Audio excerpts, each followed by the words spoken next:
Geoffroy Boulard, bonjour. Bonjour Vous Christophe. êtes le maire du 17e arrondissement de Paris. Vous venez en voisin nous voir. Commençons par une actualité judiciaire. Agnès Buzyn est convoquée ce matin à la Cour de justice de la République. Elle pourrait être mise en examen pour son action contre l'épidémie. Olivier Véran, Édouard Philippe pourraient aussi suivre. Est-ce que c'est logique et démocratique? Ils ont des comptes à rendre. Ou est-ce qu'on est en train d'affaiblir la fonction politique? Un jour, plus personne ne décidera de rien. Je crois que toute la lumière doit être faite aussi sur la gestion de cette crise sanitaire et au tout début de cette gestion de crise qui a été plutôt chaotique du côté du gouvernement. Si on aspire aux plus hautes fonctions de la République, eh bien on doit aussi rendre des comptes. On doit rendre des comptes dans les urnes, c'est les électeurs qui jugent, mais il y a aussi des éléments de décision qui ont des enjeux, qui ont des impacts sur la vie des gens. Et donc, à un moment donné, moi, ça ne me choque pas qu'il y ait, en tout cas, un éclaircissement de ce qui a été fait, des options qui ont été prises ou pas prises. En l'occurrence, l'abstention de porter secours qui est reprochée, notamment à ces ministres. Voilà, après, ils auront à s'expliquer. Moi, je suis pas... Il y a eu des commissions d'enquête parlementaires. Là, la justice va plus loin. Bon, Agnès Buzyn, je la connais bien. Elle était candidate aux élections municipales. Voilà, dans le 17e arrondissement. J'ai échangé avec elle. C'est une femme qui est profondément blessée par toute cette période. Je l'ai rencontrée à plusieurs reprises après l'élection municipale. Et voilà, moi je dis c'est normal aussi qu'on ait des institutions de la République qui regardent ce qu'on fait. Vous savez, on a eu dans le passé des ministres responsables mais pas coupables. Oui, bon. Et ça, leur carrière a été interrompue et puis finalement la justice les a blanchis pour la plupart. Et donc on va provoquer peut-être une crise des vocations. Alors c'est vrai que ça peut effrayer. Ça peut effrayer de prendre des responsabilités. Mais prendre des responsabilités, c'est par nature ce qu'on attend des ministres, du gouvernement, du président de la République. Et assumer derrière. Et d'assumer. Autre procès, autre affaire bien plus grave encore peut-être, Salah Abdeslam qui profite en ce moment de l'ouverture du procès des attentats du 13 novembre pour tenir une sorte de tribune politique. Est-ce qu'on n'est pas en train de renforcer nos ennemis en respectant les règles de la défense démocratique ? C'est tout le problème des procès de ces islamistes, de ces terroristes islamistes, c'est de leur mettre finalement la lumière et de médiatiser leur parcours, leurs idées, etc. Donc c'est compliqué. Moi j'ai une pensée évidemment pour toutes les victimes de ces attentats. Je crois que l'enjeu c'est aussi de faire en sorte que ça ne se reproduise plus, que ça ne reproduise pas. Et là il y a un sujet sur la radicalisation et la prévention de la radicalisation. Moi j'avais alerté il y a quelques années, notamment le ministère de l'Intérieur, par la voix du préfet de police, pour que les maires d'arrondissement dans Paris soient informés des suites des signalements que nous faisons tous les jours. J'en ai encore fait un il y a quelques semaines. Est-ce que ça fonctionne? Est-ce que votre droit de retour d'information, ça marche? Ça s'est amélioré. Ça s'est amélioré, mais c'est après sur la sanction, sur le suivi aussi de l'application de certaines règles administratives, où là, il y a un peu un no man's land. C'est-à-dire qu'on va signaler, on va avoir un premier retour, mais alors après, où est passé l'individu? Est-ce qu'il est bien suivi? Là, on n'a pas le suivi à long terme. On l'a à court terme et on ne l'avait pas du tout, donc ça s'est amélioré, notamment en 2018. Hier soir, tous les présidentiables de la droite républicaine, y compris Xavier Bertrand, se sont retrouvés autour d'une table à Nîmes. Est-ce que cela garantit qu'il y aura un seul candidat de votre famille à la présidentielle? La photo, elle fait toujours du bien dans une famille politique et dans une famille tout court, d'avoir tout le monde autour de la table. On se parle. Alors déjà, c'est un signal. C'est-à-dire que tout le monde est venu, voilà, enfin, a eu cette intention de venir.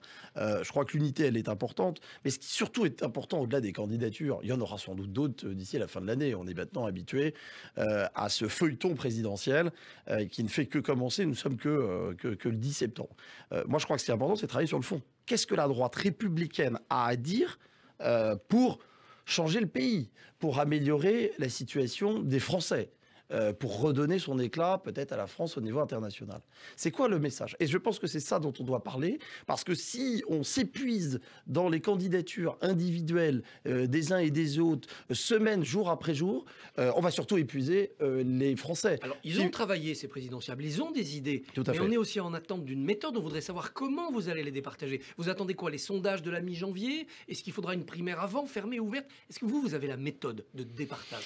Alors moi, Christophe, j'ai pas la méthode. J'ai eu du mal à comprendre quel était le calendrier des Républicains pour choisir leur candidat. 25 septembre, ils doivent décider quelque chose. Alors, il y a un congrès, moi je suis adhérent républicain, donc je serai à ce congrès qui doit modifier les statuts, puisque nos statuts prévoient la primaire.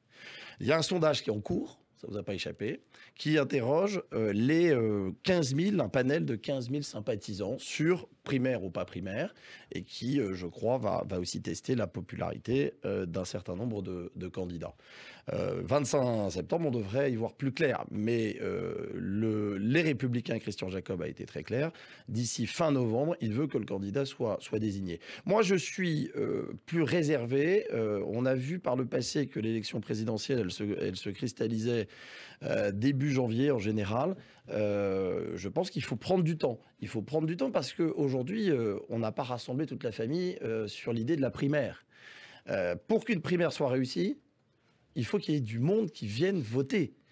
4 millions de personnes la dernière fois, ça avait poussé votre famille. Comment on fait 1 million aujourd'hui, Christian? Donc moi je suis voilà une primaire, il faut qu'elle soit grande, il faut qu'elle soit réussie. Et quel sera le rôle de Laurent Wauquiez? Il était hier sur la photo alors qu'il n'est pas candidat et qu'il n'est pas dans les instances dirigeantes. C'est le faiseur de roi, Laurent Wauquiez, que vous aviez aidé quand il dirigeait le parti. Moi j'ai été secrétaire départemental des Républicains, c'est Laurent Wauquiez qui m'avait effectivement nommé à Paris. Laurent Wauquiez, lui, il a fait un choix clair, qui l'honore, parce qu'il a mis aussi son intérêt personnel derrière. Donc je pense qu'il va peser évidemment dans cette primaire. Il s'alliera peut-être, il soutiendra peut-être un candidat. Mais après, c'est à lui qu'il faut en tout cas lui poser la question de ses intentions. Mais je pense que s'il était là sur la photo hier, c'est parce qu'il compte. C'est quand même l'ancien président du parti. Il a gagné la région largement Rhône-Alpes. Voilà, donc je pense que c'est à lui qu'il faut c'est à lui qu'il faut poser la question. Et Valérie Pécresse, qui vous a soutenu lors des municipales, est-ce que vous lui rendrez l'appareil en étant derrière elle? Est-ce que c'est elle qui vous intéresse le plus dans ce début de débat? Je trouve qu'elle a fait un bon début de campagne depuis l'élection régionale. Elle a fait un tour de France. Elle incarne aussi une vision peut-être un peu plus libérale, qui parle aussi aux entrepreneurs. Je trouve que voilà, sa candidature est intéressante. Mais aujourd'hui, je lui ai dit d'ailleurs, je que je ne souhaitais pas rentrer dans une chapelle. Moi, je soutiendrais la candidature unitaire de la famille politique, qu'elle soit une candidature issue du parti ou comme Valérie, comme Xavier ou comme d'autres. Des compagnons de route. Voilà, des compagnons de route. Mais si vous deviez là, dimanche, voter, vous savez pour qui vous voteriez parmi tous ces prétendants, Juvin, Bertrand, Pécresse, ou est-ce que vous ne savez pas? Aujourd'hui, je vais vous dire, Christophe, je ne sais pas, parce que je n'ai pas encore pris connaissance de leurs équipes, pas encore. Je discute avec eux.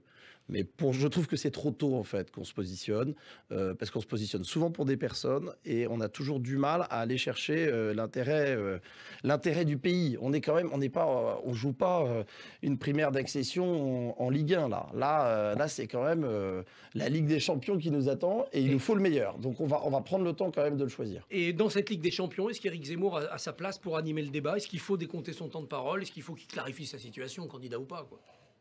Moi, je pense que tout le monde est libre après de se présenter à l'élection présidentielle.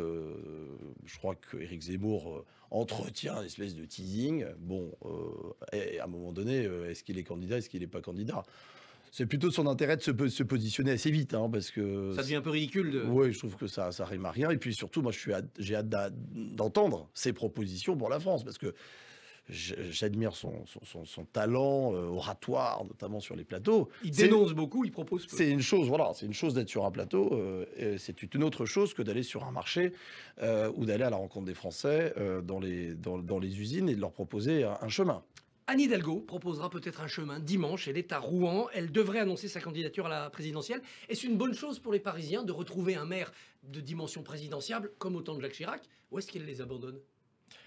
Écoutez, la situation à Paris est catastrophique et parle du bilan d'Anne Hidalgo à Paris. Alors quand vous avez 50% d'agents de la propreté municipale qui sont absentéistes, comme l'a révélé le Canard enchaîné, mais je peux vous le confirmer dans le 17e arrondissement, et que vos rues ne sont pas balayées, je trouve que c'est un peu indélicat de se présenter à l'élection présidentielle. Il faut qu'on ait un bilan. Et le bilan d'Anne Hidalgo, alors elle a été réélue 2 fois, vous me direz, oui, pas de problème. Enfin, regardez quand même la situation à Paris. Propreté, sécurité, on a une police municipale qui est toujours pas mise en place. On a eu beaucoup d'annonces, on a eu aussi des souhaits de décentraliser, de donner des pouvoirs aux maires d'arrondissement. Tout ça, c'est que des PowerPoint et ça n'est absolument pas du concret sur le terrain pour les maires qui sont au service des habitants et qui sont assaillis de demandes parce que la mairie centrale, sur ses compétences propres, n'assure pas l'essentiel. Et ça, Anne Hidalgo, alors elle est partie, et je crois qu'elle est partie déjà depuis quelques mois, elle a la tête ailleurs, mais on voit bien que quand elle n'est plus là, l'hôtel de ville ne tourne pas. Est-ce que vous lui demandez, du coup, si elle est présidentiable, officiellement, de céder son siège pour qu'il y ait un vrai maire à plein temps? C'est pas à moi de juger, c'est à elle de regarder aussi et de se souvenir qu'elle a été élue par les Parisiens et qu'elle a déclaré en juin 2020 qu'elle se consacrerait exclusivement à Paris. Pourquoi ce revirement? Elle doit l'expliquer aux Parisiens. Elle doit expliquer pourquoi elle a changé d'avis. Et est-ce qu'elle aura le temps de gérer la ville? Parce que c'est quand même une ville qui a beaucoup d'enjeux. Beaucoup d'enjeux du quotidien. Et je suis inquiet. Je pense que les Parisiens, en tout cas, n'ont pas élu Anne Hidalgo pour qu'elle soit candidate à la présidentielle. On roule à 30 à l'heure depuis quelques semaines dans Paris. C'est efficace? Il y a des rapports qui montrent que, d'abord, il y a une analyse de situation. C'est qu'on ne roule pas à plus de 30 km/h en moyenne à Paris. Donc si on cape à 30 km/h, ça veut dire qu'on roule trop vite à Paris. Bon, et on roule trop vite, pourquoi? Parce que ça génère de la pollution? On a un rapport qui montre que finalement la réduction à 30 km/h ne réduit pas la pollution. Soyons pragmatiques. Il y a des axes qui restent à 50 km/h. Alors on dit, oui, c'est des axes préfectoraux. Mais bon, ils restent quand même à 50 km/h dans Paris.